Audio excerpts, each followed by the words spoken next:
yer qimirlayaptimi? Bizning mamlakatimiz joylashgan mintaqasiga qarab, barcha favqulodda vaziyatlarga tayyor deb bemalol ayta olamiz. Shuni ham alohida ta'kidlash joizki, favqulodda vaziyatlar vazirligi xodimlarining 40%ni aynan yoshlar tashkil qiladi. Biz esa bugun mana shu tizimda faoliyat yuritayotgan yoshlar bilan ishlash jarayonini e'tiboringizga havola etamiz. Bugun mamlakatimizda favqulodda vaziyatlar vazirligining o'rni beqiyos, chunki insoniy birlamchi va eng zarur ehtiyoji bu hayotda yashab qolishdir. Favqulodda vaziyatlar vazirligining asosiy vazifalari ham aynan inson hayoti bilan bog'liq. Keling, ulardan bir nechtasini sanab o'tamiz.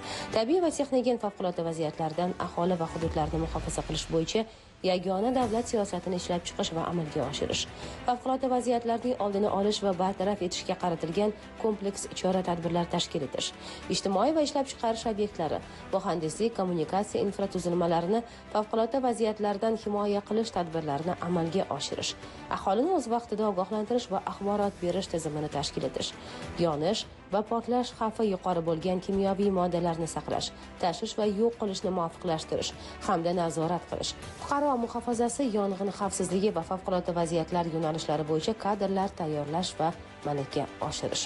Bugun e'tiboringizga havola etmoqchi bo'lgan qahramonimiz aynan vazirlikning yoshlar bilan ishlash bo'limi boshlig'idir. Yoshlar bilan ishlash bo'limining asosiy vazifasi vazirlik tizimidagi yosh xodimlar bilan yaqindan ishlash, ularning salohiyatini o'rganish, iqtidorini yuzaga chiqarishga yaqindan yordam berish. Biz ular bilan doimiy ravishda ish olib boramiz. Bu yil davomida tashkil etiladi. Bu borada biz yoshlarni demakki jangovar shayligini oshirishga, ruhan, axloqan demakki jangovar vazifalarni bajarishga tayyor holda bo'lishini ta'minlashimiz kerak. Bu o'sha ishga olingandan boshlab to 3 yilgacha bo'lgan davrda yosh harbiy xizmatchi va xizmatchilar bilan, qolaversa 30 yoshgacha to'lmagan barcha harbiy xizmatchilar bilan biz bevosita ishlarni tashkil qilamiz.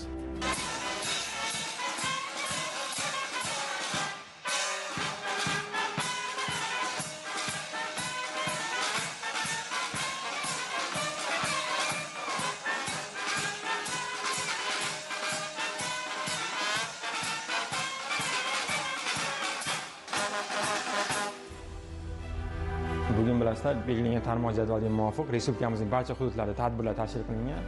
Qahramonlar nomi barhayot hamda biriktirilgan demak yoshlar bilan 3 avlod uchrashuvlarini tashkil etish belgilangan ekan.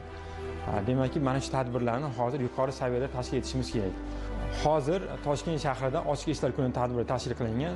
Hozirgi ishimizda o'sha jarayonni davom etamiz. U yerda yoshlar tashrif buyurgan, ular bilan harbiy vatanparvarlik tadbirini yuqori saviyada tashkil etishimiz kerak. Bunday tadbirlar haftaning 6 kuni davomida shakllantiriladi. Poytaxt va viloyatlar kesimida o'tkaziladigan tadbirlarda mahalla yoshlari ta'lim muassasalaridagi o'quvchi va talabalar ishtirok etadilar. Shuningdek, vazirlikka otaliqqa berilgan 6203 nafar yoshlar bilan individual va manzilli ishlar tashkil etiladi hamda ular ham vatanparvarlik tadbirlariga jalb etiladi. Bu tadbirlardan asosiy maqsad yoshlarni favqulodda vaziyatlar vazirligi faoliyati bilan tanishtirish, qutqaruvchi kasbiga qiziqtirish, shuningdek, vazirlik ta'lim muassasalariga o'qishga yo'naltirishdir. Bundan tashqari, qutqaruvchi kasbiga qiziqqan yoshlarni ushbu yo'nalishda ishga qabul qilish, 30 yoshgacha bo'lganlar ushbu kasbda ishlashlari mumkin bo'ladi. Buning uchun ular harbiy xizmatni o'tab qaytgan bo'lishlari zarur. Mana shunday tadbirlarda biz ham ijodiy jamoamiz a'zolari bilan birgalikda ishtirok etdik. Bizning yong'in qutqaruv qismimizda asosiy yong'in qutqaruv texnikalari mavjud. Bu ekipaji yong'in o'chirish vositalarini, shaxs tarkibni, o'chirish anjomlarini o'sha favqulodda holat yong'in bo'lgan joyga yetkazish uchun mo'ljallangan. Ikkita bo'linma jangovar hisobda turadi har kuni. Har xil favqulodda vaziyatlar bo'lganda bo'linmalar chiqib, joyga borib, yong'in, misol uchun yer qimirlash, tabiiy ofatlar, avariya holatlari bo'ladi. Unda ham bizning bo'linmalar chiqib yordam beradi. Bizga telefon qilishadi, xabaringlar bor. Avvallari 101 ga qilinardi-ku. Hozir 112 ga yagona tizimi bo'lgan. Yong'in bo'ladimi, favqulodda holat bo'ladimi, nimadir holat bo'lsa 112 ga qilsanglar, bir vaqtda o'zida favqulodda vaziyatlar vazirligi bo'linmalari, undan tashqari ichki ishlar, tez yordam, tuman gaz xizmati, undan tashqari tuman elektr tarmoqlari korxonasi xizmatlari bir vaqtda yetib keladi.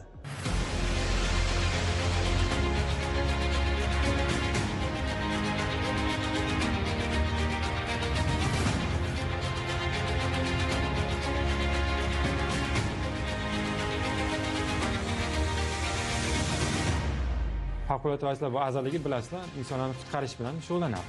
Kimda agar insonlarni qutqarishga bir shijoati bo'ladigan bo'lsa, kimgadir yoqadi, shunaqa xarakter bo'ladi. To'g'risi, menda shunaqa, kimgadir yordam bersa mazza qilaman.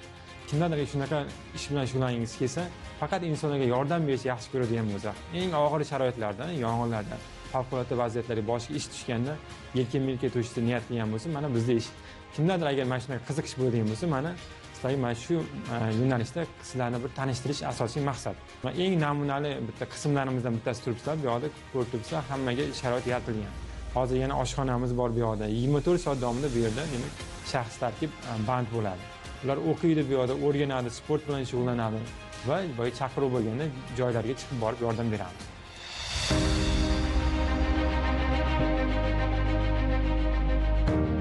Yilda boshida o'qishni bitirgan, maktab bitirgandan keyin shu o'qishga qiziqmasdim o'zi, maktablarga qiziqmasdim. Keyin inspeksiya biriktirildi menga. Shu bormayotgan, muntazam dars qoldirayotganim uchun. Keyin hozir repetitor topishda yordam beryapti. Keyin shu oyda 2 oyligini to'lab beradigan bo'lyapti repetitorimi. Keyin shu har oyda bunaqa tadbirlarga qatnashyapman. 3 avlodga bordik. O'zimga qiziqishim, sizga tadbirlar? qiziq bo'lyapti. O'zimga qiziqib ketganim uchun shu kelgusida universitetga topshirmoqchiman, shunga tayyorlik ko'ryapman. Bu yigitcha kabi Favqulodda vaziyatlar vazirligi tomonidan otaliq olinib, to'g'ri yo'lga tushib ketgan yoshlar ko'p. Ular bilan jamoaviy emas, balki individual tarzda ishlanadi. Favqulodda vaziyatlar vazirligiga 6203 nafar yoshlar otaliqqa biriktirib berilgan. Ushbu yoshlar bilan ham bevosita ishlash bizning asosiy vazifamiz. Albatta bu yoshlar bilan ishlash bo'lmay, ular bilan bevosita ishlamaydi, balki hududlardagi boshqarmalarimiz hamda rahbar ofitserlarimiz bilan birgalikda bu ishlar tashkil qilinadi. Joriy yilda yurtboshimizning tashabbuslari bilan qurolli kuchlar tizimlariga demakki yoshlar biriktirib berildi. Ular qatorida Favqulodda vaziyatlar vazirligiga ham 6203 nafar yoshlar biriktirildi. Vazirimizning tegishli buyruqlari qabul qilinib, 681 nafar ofitserlarga ushbu yoshlarimiz nomma-nom biriktirib berganmiz. Otaliqqa nafaqat yigitlar, balki xotin-qizlar ham olinib, ularning ham iqtisodiy va ma'naviy muammolariga yechim bilan birgalikda amaliy yordam ko'rsatilayotganini biz suhbat davomida bilib, faktlar orqali ko'rib oldik. Shu kunga qadar yoshlarimiz bilan tizimli ishlar tashkil qilindi, ya'ni ular bilan yakka-tapka suhbatlarni tashkil qilish, xonadoniga borib o'rganish, ularning anketasini to'ldirish va shu orqali yo'l xaritasi shakllantirildi. O'tgan davr mobaynida aytishimiz mumkinki, 6203 nafar yoshlarning 4945 tasi demakki og'ir toifadan chiqarilishiga erishildi. Bu nima degani? Ushbu yoshlarimizga turli ko'rinishdagi demakki yordamlar ko'rsatildi. Aytaylik, iqtisodiy, ijtimoiy, ma'naviy, huquqiy yordamlar ko'rsatildi. Bu orqali yoshlarimizni hayotda o'z o'rnini topishiga yordam berildi. Biz Favqulodda vaziyatlar vazirligining yoshlar bilan ishlash yo'nalishini o'rganishda davom etib, Toshkent viloyatining Favqulodda vaziyatlar bosh boshqarmasiga yo'l oldik. Bu yerda 3 avlod uchrashuvi bo'layotgan ekan. Bunday uchrashuvlar yoshlarning fikrlashida yangicha yo'l ochib, aynan o'sha lahzalardagi o'zlarining xatti-harakatlarini tahlil qila olish imkoniyatini beradi. Tadbirdan so'ng biz bu yerdagi individual tarzda ishlanayotgan yoshlarning taqdiri bilan ham qiziqdik.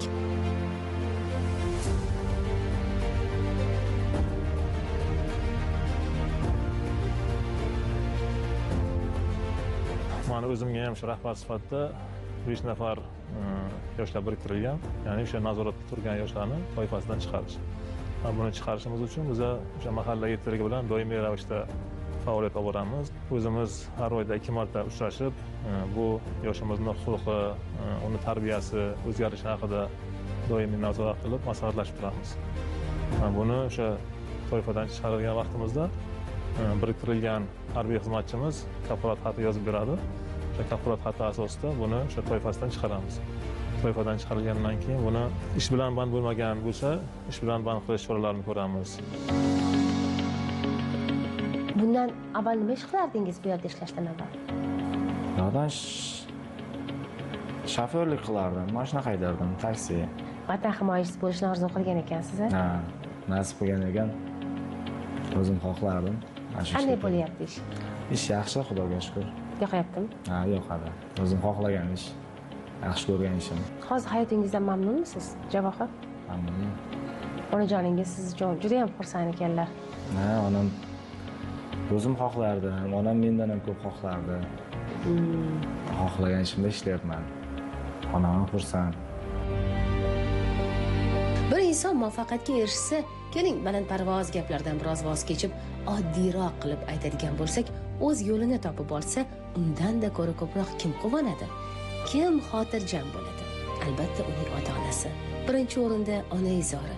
Balki shuning uchun ham xalqimiz orasida onani yaratmasin ekan degan jumlalar bejiz o'ylab topilmagandir. Dadasi rahmatlik ko'p bolajon edi, ko'proq erkalatardi. Men qattiqroq tursam ham ular erkalatardi-da.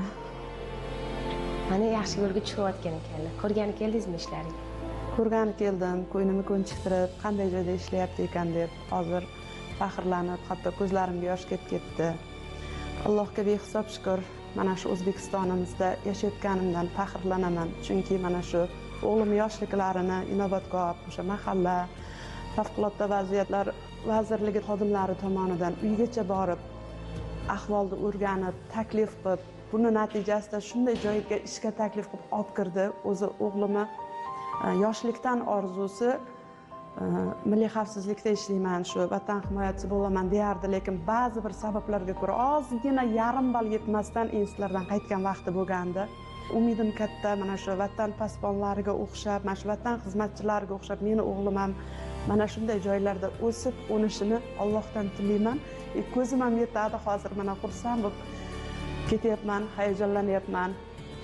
Davlatimiz boriga shukr. Uyga borganda men o'zim aytganman-da, agar rasmiyatchilik bo'ladigan bo'lsa kerak emas.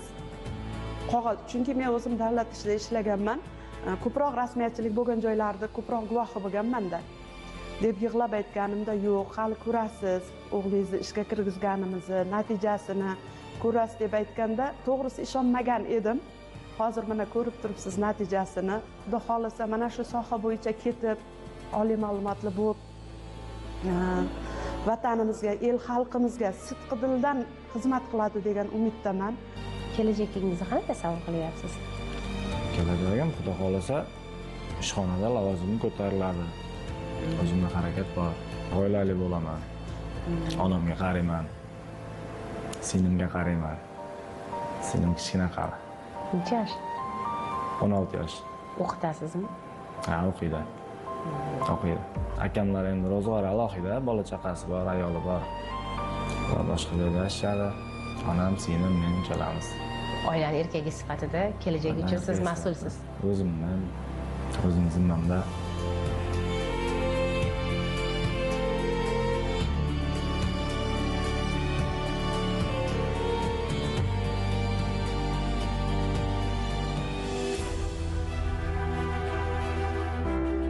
Aytaylik, agressiv xulq atoridagi bezorilikka moyil bo'lgan yoshlarimiz bor edi. Ular bilan yaqindan ishlash natijasida mana bugun 95% ushbu ko'rinishdagi yoshlarimiz demakki sog'lom hayotga qaytarildi. Shu bilan birgalikda 478 nafar demakki doimiy dars qoldirayotgan yoshlarimiz ham bor edi. Biz ularni mana bugungi kunga kelib 100% barchasini ta'limga qaytarishga erishdik. Shu bilan birgalikda profilaktik hisobda turuvchi yoshlarimiz bor, probatsiya nazoratida yoshlarimiz bor. Mana bu yoshlar bilan tizimli ishlarni amalga oshirish natijasida mana bugun aytishimiz mumkinki, 90% dan ortiq yoshlarimiz sog'lom hayotga qaytarildi. Mana ular bugungi kunda demakki o'z o'rnini topdi deb bemalol aytishimiz mumkin bo'ladi. Bular qatorida Favqulodda vaziyatlar vazirligi tizimiga 11 nafar yoshlar ishga qabul qilindi. Yana 35 nafar yoshlarning demak hujjatlari hozirgi kunda o'rganib chiqilmoqda. Mana bu yoshlar ham albatta o'ylaymanki vazirlik tizimida o'z o'rnini topib, kelgusida hayotda o'z o'rnini topishga erishadi. Favqulodda vaziyatlar vazirligi Fuqaro muhofazasi institutida favqulodda vaziyatlar simulyatsiya markazi bor. Yoshlar bilan jamoaviy ishlash jarayonida ochiq eshiklar kunida bu yerga yoshlar taklif qilinadi. Ushbu simulyatsiya markazining asosiy maqsadi O'zbekiston Respublikasi aholisining turli favqulodda vaziyatlarda to'g'ri harakat qilishga o'rgatishdan iborat. Inson o'qiganida 10-15% ma'lumot yodda saqlanar ekan. Ko'rganda va eshitganida esa bu ma'lumotlar 25-50% insonni esida qoladi. Zilzila simulyatsiyasi markazida bo'lgan inson favqulodda vaziyatlarni boshdan o'tkazadi. Ya'ni favqulodda vaziyatlar epitsentriga tushib qoladi va mana shu vaziyatda o'zi to'g'ri amallarni bajarishga o'rganadi. Tana amaliy mashg'ulotlar paytida kerakli harakatlarni amalga oshirishni o'rganadigan bo'lsa, u olinadigan ko'nikmalarning 80%ni yodida saqlab qolar ekan. Ushbu markazimizda Favqulodda vaziyatlar vazirligining o'sha fuqaro muhofazasi institutida joylashgan favqulodda vaziyatlar simulyatsiya markazi. Aynan ushbu markazda biza O'zbekiston Respublikasining barcha aholisini, yoshlardan tortib, tadbirkorlik subyektlari rahbarlari, davlat tashkiloti xodimlarini, ularning hammasini favqulodda vaziyatlarga amaliy tayyorlash ishlarini amalga oshiramiz. Amaliy tayyorlash ishlar deganda bu yerda aynan sodir bo'lishi mumkin bo'lgan favqulodda vaziyatlarni reallashtirgan holda amaliy ko'rsatib beramiz. O'zingizlar hozir his qilasizlar. Ya'ni 3D ochkilar, trenajyorlar, muzeylar, oldin bunga yana bir narsaga to'xtalib o'tamiz. Shu joyda aynan favqulodda vaziyatlar qanday turlari sodir bo'lgan oldin yoki bo'lmasa qanday sudlar sodir bo'lish ehtimoli bor, undan tashqari qanaqa sodir bo'ladi, undan tashqari umumiy favqulodda vaziyatlarga ham tavsiyalar berib ketamiz. Ushbu markazimiz o'sha mana kirish joyida ko'rasizlar. Kirish joyida mana o'ng tarafimizda joylashgan bu o'sha favqulodda vaziyatlarni qaysi favqulodda vaziyatlar qanday ta'rifga egaligi hammasi ko'rsatib o'tilgan. Yong'in, zilzila, halokatli ko'chkilar, dovul, sel kelishi, avariyalar, epizodiya, suv toshqinlari, ko'chkilar, mana epidemiyalar, bular hammasi bu yerda ta'riflari bilan, mana rasmlari bilan sizlarga tushunarli bo'lishi uchun buni qo'yganmiz. Bu yerda yoshlarga favqulodda vaziyatlar holatida o'zlarini qanday tutishlari kerakligi haqida yangi bilim va ko'nikmalar berildi. Mana men sherigim ikkalamiz ko'chaga chiqdik. Ko'chada chiqqan joyimizda yo'l chetida kimdir yotibdi. Oyog'i bunday holda. Nima bo'lgan bu odamga? Oyog'i singan. Endi buni tepasiga keldik ikkalamiz. Ishni boshlashimiz kerak. Nimadan boshlay? Kuchsiz odam. Birinchi nafas olishni ko'ramiz, yashang. Oyoq bilan shug'ullanaymi, nafas bilanmi? Nima uchun oyoq emas, nafas? Nafas olmasa odam o'ladi. Shuning uchun bir narsadan qochaman. Nimadan? Oyoq bilan shug'ullanishdan. Oyoqni men taxtakash topib, chiroyli qilib, boylab, qonlarni to'xtatib, hammasini joy-joyiga keltirib, vrach qilgan ishni qilsam-u, keyin kelib qarasam, nafas olmasa. Qilgan ishimdan samara bormi? Yo'q. Shuning uchun nima qilaman? Nafasni aniqlayman. Nafas olish qanday bo'ladi? Quloq yordamida eshitib ko'raman, ko'z yordamida kuzataman. Harakat bormi, yo'qmi? O'zimni sezgim bor. Sezgi orqali yoki menda malaka bo'lish kerak. Nima bo'ladi ko'zoynak qo'ysam? Parlanadi. Ko'zoynak bormi? Unda nima qo'yamiz? O'ynash. Telefon nasib bo'lsa, есть. Telefon qo'yamiz. Bog'lanadi. Shunga qarab aniqlaymiz. Tomir urishini mana bu joyda. U tomondan ham, bu tomondan ham. Buni ko'p kinolarda kuzatgansizlar, qiyin joyi yo'q. Birinchi navbatda yashash xonadonimizdan kirib chiqqan holda ichkaridagi xavfsiz nuqtalarni bilib olishimiz kerak.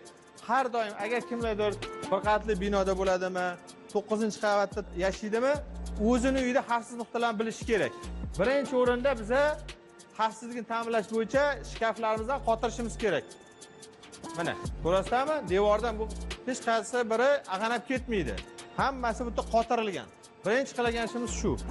Keyingisi binoyimizni, ya'ni yuk ko'taruvchi devorlarda joylashgan eshiklarga qanday turishda harakat qilishni o'rganishimiz kerak. Mana shunday to'g'ri harakatda biz amalga oshirgan bo'lamiz.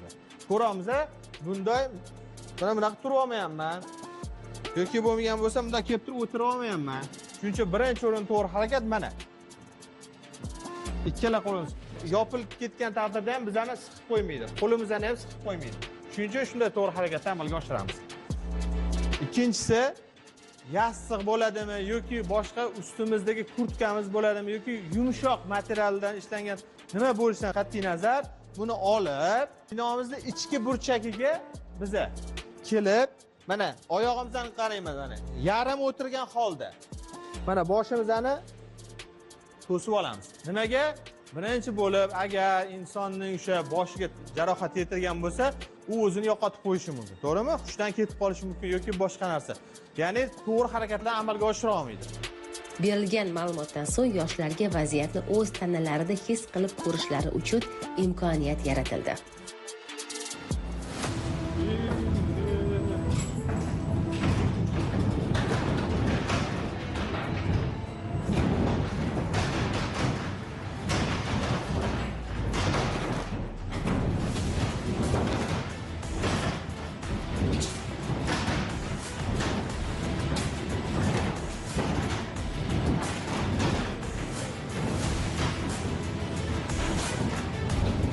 bugun mana ustozimiz sharofatlari bilan ushbu fuqaro muhofazasi institutiga tashrif buyurdik. Men kutmaganim bunaqa zo'r emotsiyalar olamiz deb. Nimalarni his qildingiz? To'g'ri, yong'in, tabiiy ofatlar bu bor narsa, lekin unda o'zim ishtirok etib ko'rganim uchun juda ham qandaydir ko'proq hayajonlanib, Boshqacha taassurot bo'ldi. albatta. Siz yo'nalishingiz ham mana shunga o'xshab ketar Hayot ekan. faoliyat xavfsizligi. Bu yerda bitirganingizdan so'ng qayerda ishlamoqchisiz? Shu yo'nalishim bo'yicha davom etib ketib, xudo xohlasa magistraturaga topshirib, nima qilib ustozlarimning izidan davom etib o'qituvchi bo'lmoqchiman. Shunday ekskursiyalar nimaga yordam beradi? Talaba nima his qilishiga yordam beradi? Amaliyot va nazariy birlashganida bilim va malakalari mukammallashib boraveradi.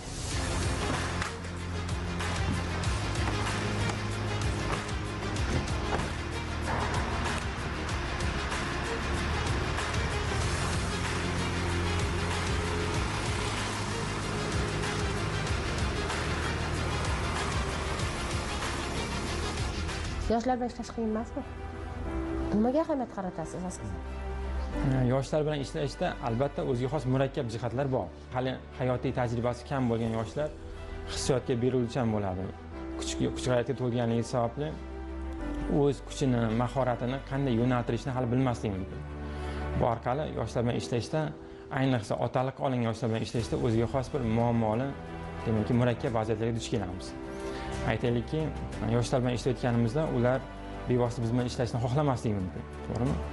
Ular turli xil boshqa, demakki, aytaylikki, guruhlarga qo'shilgan bo'lishi mumkin. Bu aytaylik ko'cha bolalari, bezorilik yoshlar bilan doimiy aloqada bo'lgan bo'lishi mumkin. Ularni biz ajratib toki harbiy vatanparvarlik yo'nalishiga solishimiz uchun biz ular bilan individual ko'proq ishlashimiz, ko'proq vaqt talab qilinadigan, ko'proq mahorat talab qilinadigan ish hisoblanadi.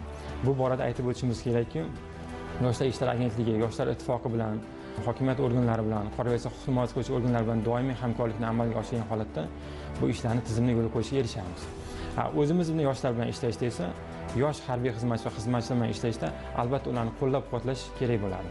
Chunki endigina tizimga kirib kelgan yosh albatta kelajakda o'zini topa olamanmi bu yerda degan savol bo'ladi. Bunga javob berish uchun esa albatta u yosh bilan yaqindan ishlash kerak.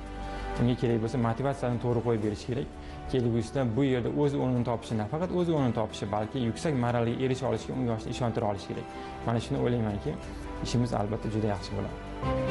Yoshlar, ular bugun turli sohalarda yuksak marralarga erishmoqdalar.